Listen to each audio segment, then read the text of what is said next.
Happy Fragrant Friday, fraghead.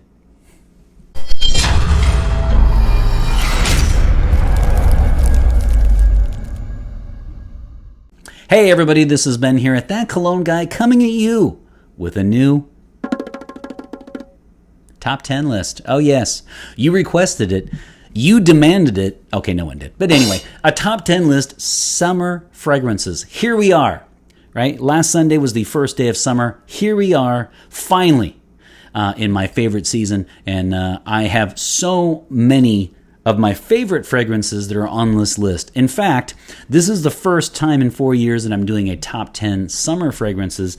And what it really jumped out to me was how incredibly easy it was. In fact, the difficult part to make this list was I went way over 10. If you guys follow the channel, what I do is my top 10s is I have different categories, but I oftentimes have ties, and so I end up with anywhere from 10 to 15, 16, and sometimes if I get close to 20, I'll just change it to top 20. I'm not very good when it comes to actually only having top 10. When it comes to this channel, one advantage of having 83 views for this episode is I can kind of create my own rules. So top 10 in quotes, but this is 8. I think I've got 8 or 9 categories here. I've got my cheat sheet. I am ready to go. Let's do this. So when you look at summer fragrances, 4 terms are going to jump out, and they are aquatic, citrus, fresh, and blue. So some people talk about blue fragrances, citrus or citrus-based fragrances, fresh or freshies as they're endearingly called, and then of course the aquatics, which oftentimes have, of course, the Italian or Latin word for water, which is aqua. So oftentimes too, a tendency that you might notice is that the bottles will either be transparent in frosted glass or blue. That doesn't necessarily mean anything, but I've just noticed that oftentimes when I see a freshie, an aquatic, or a citrus, or a blue, the bottle's either frosted, or it is clear, or it is blue.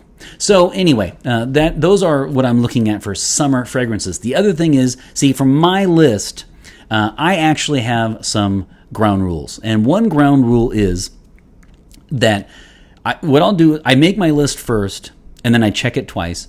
No, I'm kidding.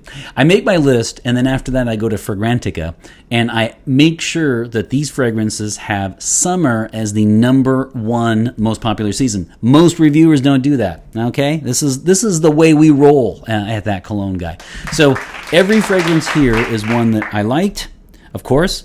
I have a category for, and also you guys on Fragrantica have said that summer is exclusively the most popular season. So, for example, one fragrance I would have loved to put on here was Blue by Bulgari, or Bliv by Bulgari, because they use the Latin V instead of the U. That is a phenomenal fragrance. I personally think it is a summer fragrance, but oddly enough, it was ranked higher in spring than it was for summer.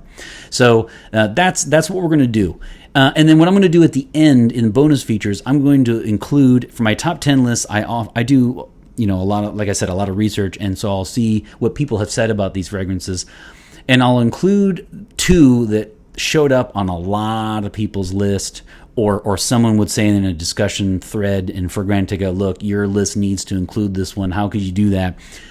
And so I've included those in bonus features at the end of this episode because I just simply haven't smelled them. I want to. I'm looking forward to that. And if you could help me out, if you've smelled those and you can tell me about those fragrances, then by all means, let me know. All right, so before I begin, let me just say very quickly, since last Friday, yet again, we have had an absolute explosion of new subscribers, and I really, really appreciate that. The channel after 4 years is stronger than ever, and that means so much to me, especially because I've told you guys before I don't do enough on Instagram. I am woefully bad at promoting myself, and it probably won't change. But I just really enjoy having this conversation with you every Friday. It means so much to me. I really enjoy it, and thanks for subscribing and supporting my channel. Don't forget to like, comment, comment, and subscribe. And if you like this content, please send it on to your fellow frag heads. If this is your first, if you stumbled onto this, please check out my channel. I will put that here. There you go. You can check out That Cologne Guy, where I do every Friday. I do some sort of review. I have new content every single Friday in Spanish, Portuguese, and in English. If you're very busy, I also do a very, very quick version in English of 4 minutes or less. And then I do this one where we sit down and have a chat. So let's do that, shall we? The first category. So some of these categories are blast from the past from you. When I do my top 10s, I always do them by category. I generally do them by category and not by number. So once you make it into my top 10, it's kind of like you're in the creme de la creme. And so like the difference between 4 and 7 usually isn't, that big of a deal for me, as it is the context. So what I've done here is I've created certain categories, and then I will talk about which summer fragrance I would wear in that category. So let's go. The first category is best gift. So when it comes to gift giving, Father's Day is already passed, but for whatever reason, if you're looking at giving a gift, there are 3 that I would turn to as far as, again, an aquatic, a freshy, citrus, and or a blue. Number 1 will be, number 1 needs an introduction. The first one, of course, is the proverbial game changer, which is why it has to be on this list. I can't say it's my own top 10, but I will say we have to pay homage to our past, don't we? Let's take a look at this. In the 70s and 80s, that's why they call them 80s powerhouses, right? In the 70s and 80s, you really had a lot of oak moss. You had a lot of very ultra masculine, long smelling, projecting beast mode fragrances, right? Oftentimes they're referred to as 80s powerhouses. And so starting in 88, you kind of saw a backlash to that, and we entered what some people like or don't like are the 90s freshies. A fair amount from this list will be from the 90s. As I said, when I edit this, I will put names, I will put years, I will put the house, and I will have pictures of the bottle, etc. So the first one I have to include is 1988's Davidoff Cool Water. I know. You're going to say, dude, my dad wears that. It has to be on this list because it was the proverbial game changer. It truly was, actually. But it does smell nice. Did I own a bottle? Yes. Did I buy multiple bottles? I did not. A friend of mine wears it. You can just go no wrong with Cool Water. Is it dated though? It is. I mean, not too many people in their 20s, teens, 20s, and 30s are rocking Cool Water at this point, just because we all, quite frankly, got tired of it. It smells great. It smells fantastic. If you know someone who wears it, they're probably over 40. It's kind of had its time. That said, oh, what a time it was. For all of you frag heads out there, over 30, you probably owned a bottle of it at some point. So what I would say is, for the best gift for 40 and over, I'm going to go Davidoff's Cool Water. It had to make the list. It just has to. And then what I would do for 20 to 39, what I would say, I definitely have to go Clementine California by Atelier. I really, really appreciate that fragrance. It is one that is incredibly versatile. That house has not been very popular when it comes to my subscribers checking out the reviews, but that one in particular is a phenomenal summer fragrance, and one that I would look to as a gift, just because I can't really see too many people outright disliking this one. So I'm gonna say that's my 20 to 39 group. And then of course you're probably thinking Axe is coming, but for the middle schoolers and high schoolers, I am gonna go with Guess Seduction Blue. I have mentioned before that I traded a fragrance that I didn't like at all, and that was what I got, and I just said okay, because it can't be any worse, right, than the one that I had. And actually, I really appreciate Guess Seduction Blue. I'm certainly not the target audience for that one. When I think Guess Seduction Blue, I think definitely of middle schoolers hanging out, asking her to go to Dairy Queen for the first time you get a driver's license, and I think high school prom. So I'm going to go with that would be a gift that I would reach for that age group. So the next category is best cheapies, and I have a special place in my heart for the cheapies and for all the frag heads out there that are on a budget, because for most of my hobby, I have been on an incredibly tight budget. And I remember when I first started watching Street Sense with Al here, talking Street Sense. I watched years ago, and these guys are like, oh, it's only $250 a bottle. I'm thinking $250 a bottle? Are you kidding me? This can be quite an expensive hobby. So I have a soft spot for the cheapies. So I'm going to go with 2. And if you're looking at a 100 milliliter, 3.4 ounce full bottle of fragrance for easily under 40, but you can even score it like TJ Maxx for like $25 with tax. And on the discounters, you can get crazy deals. You're looking easily under 40, though, worst case scenario. Number 1 has to be Nautica Voyage. Nautica Voyage is a fragrance I've mentioned before. It's always it's always going to win the cheapie category for me, because you get the most bang for your buck than almost any other fragrance. And I only say that because I can't think of another one. Maybe Encre Noir. That's what I mean. There's probably a couple other cheapies that are fantastic, but Nautica Voyage, seriously, could be they could charge $100 for that fragrance, but for whatever reason you can get it very, very, very inexpensively, and I am so glad. So Nautica Voyage really holds its own. It's a phenomenal fragrance if you're watching this and you're on a budget, or it's another one I recommend too for gifts, just simply because if you want to get a lot of times if a woman wants to get a fragrance for her man and he does not wear fragrance, this is a good one to get, because then you think, well, if he doesn't like it, I'm out $20-$25, whatever, as opposed to something that's $100, $200, $300, $400 a bottle. You don't want to be buying that if he is not going to like it.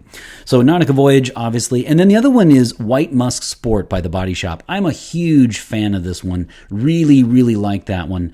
Enjoyed wearing it and reviewing it, and it doesn't get enough love. So that one has to be on this list. And by the way, I don't usually talk about this too much, but I don't know if it has the Leaping Bunny, but I know it's because it's The Body Shop. I know it's another fragrance that is cruelty free.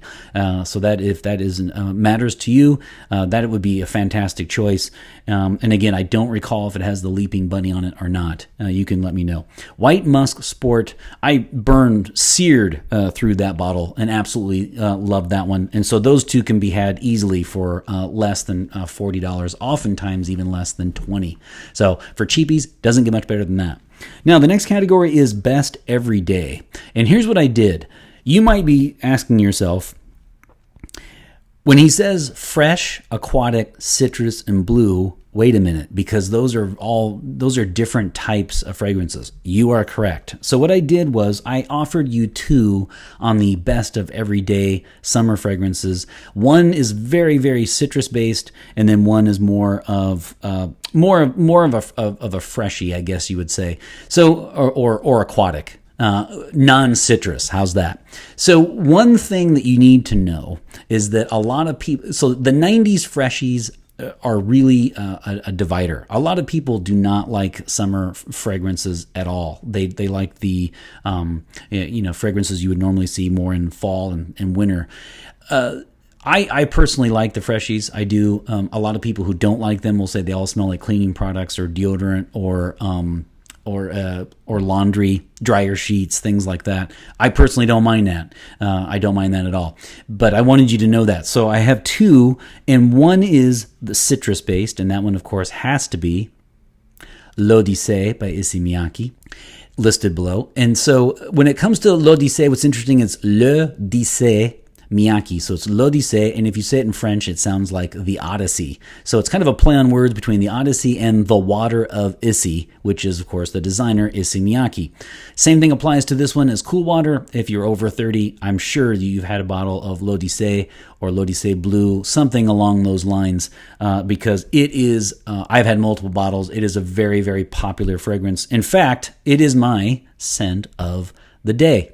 So L'Odyssée by Issey Miyake, I think it was 92, might be 94, but it's clearly into our 90s freshies. And it is the one I would choose if you do like citruses because it has a phenomenal yuzu note. Now, here's the complaint. The complaint is that it smells like a cleaning product. Obviously, I disagree, but I want you to know that.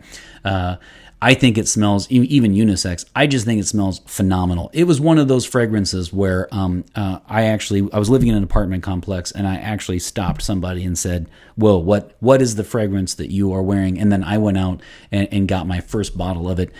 It is that good. I really, really like this one. So if you're looking for something, again, that's citrus-based, very ultra clean and crisp, then this is something that you would want to go with. Does it stand the test of time? I think it does. All right, so tied with that one is the non-citrus choice, and this one is Bulgari Aqua. In fact, and it's the original, with the green water drop bottle.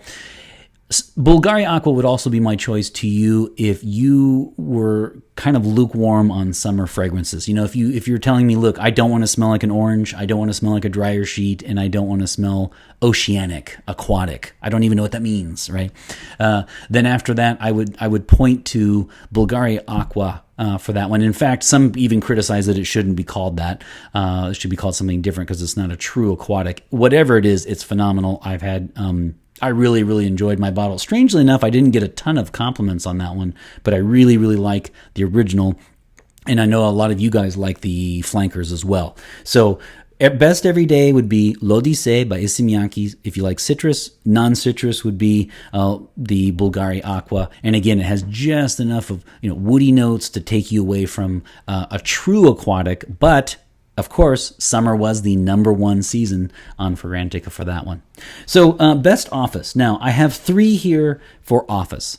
If you're looking at day wear, something that's going to be a crowd pleaser, it's going to be inoffensive. These are 3 that I would choose. #1 would be, Chrome by Azzaro is going to get you on this list pretty much every time. Chrome Azzaro is the ultimate, fragrance that practically everyone likes. The one criticism, of course, is that people say it smells like Windex. It doesn't. I don't know why people say that. I also like the fact that it has a tea note in it, which makes it smell slightly different than the average aquatic. It is original. It's incredibly popular, but don't let that dissuade you from considering that fragrance. I love Azzaro Chrome. So the other one has to be Versace Pour Homme because Versace Pour Homme. Does anyone dislike that one? I guess the worst thing people would say is that it's generic. I really like the fact that it's subtle. It's another one that's very clean. It's very refreshing. And I think it would be a perfect choice for the office. Versace Pour Homme. The previous one was Chrome by Azzaro. And then after that, I've got... actually, my favorite of this one would be Eternity Aqua. Calvin Klein's Eternity Aqua would be easily in my top 5 fragrances of all time if they would put an Eternity Aqua Extreme. Eternity Aqua is another fragrance that I really love because right when it's starting to get really, really aquatic, then the woody notes kick in, and it just makes it a very unique fragrance, actually. I really like that one. I've had tons of bottles. I just wish I could get better longevity and projection on that one.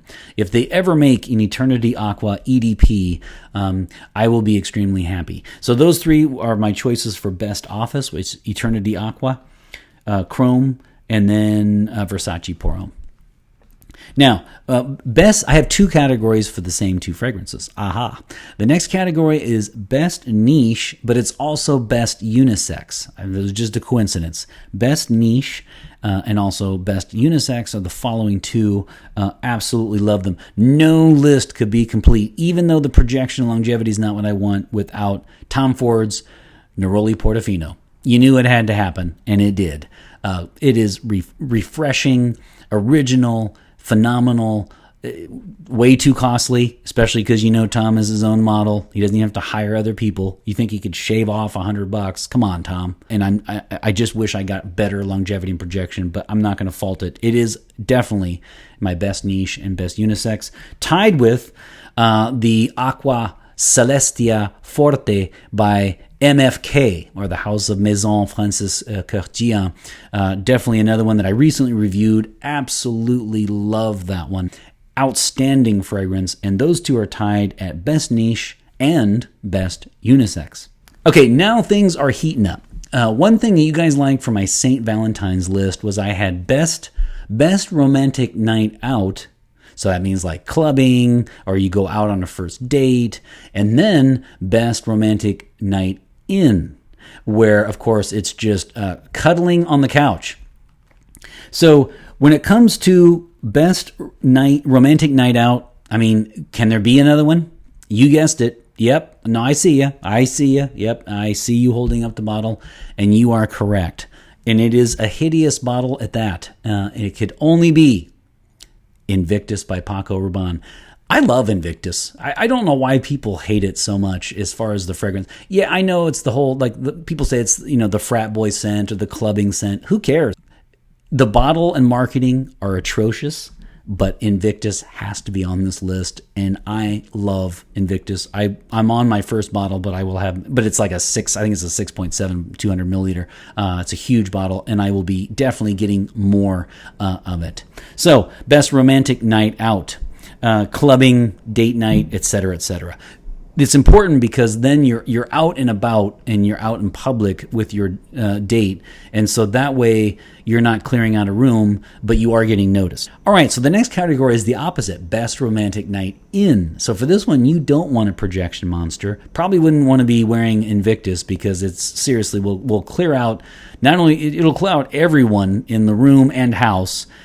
So you want something that's a little bit more subtle. I almost went with Versace Pour Homme, but I think I'm going to go with Dolce & Gabbana's Light Blue. I just really appreciate that one because and that's another one kind of like Eterni Aqua, right in Bulgari Aqua actually.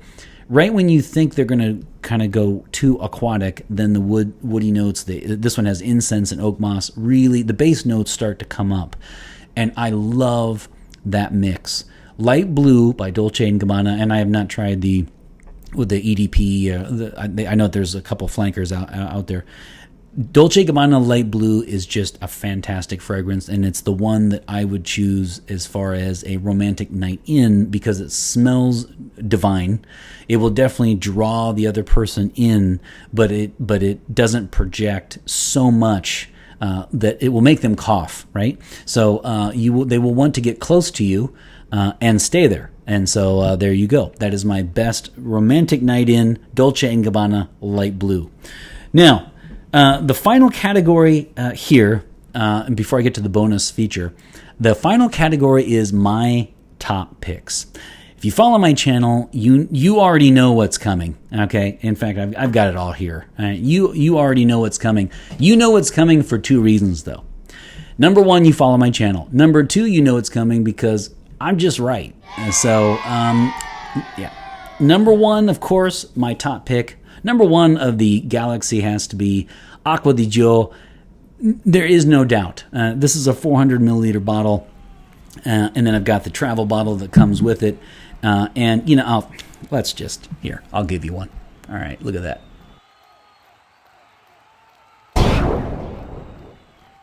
Acqua di Gio. Don't forget, it's not Acqua di Gio. You can see here there is an accent. If I can get there, see the accent over the O. It's Gio. So Acqua di Gio.